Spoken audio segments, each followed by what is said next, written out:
আসসালামু আলাইকুম ওয়া রাহমাতুল্লাহি ওয়া বারাকাতুহু। অপরাধী যারা অপরাধ করে কাল কঠিন কিয়ামতের দিন তাদের অপরাধ স্বীকার করবে না, তারা অস্বীকার করবে। এই জন্য আল্লাহ রাব্বুল আলামিন তাদের মুখে তালাবদ্ধ মেরে দিবে, তাদের মুখে মোহর মেরে দিবে।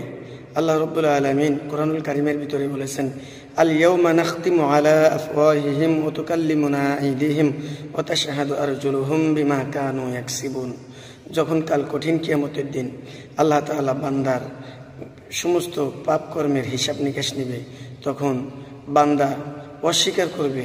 এই জন্য আল্লাহ রাব্বুল আলামিন বান্দার মুখে মোহর মেরে দিবে, মুখ দিয়ে সে কথা বলতে পারবে না, মুখ বন্ধ হয়ে যাবে। তখন তার অপরাধের বিরুদ্ধে হাত কথা বলবে। অতুকাল্লিমুনা আইদিহিম, আল্লাহ রাব্বুল আলামিন বলেন আমার সাথে তার হাত কথা বলবে।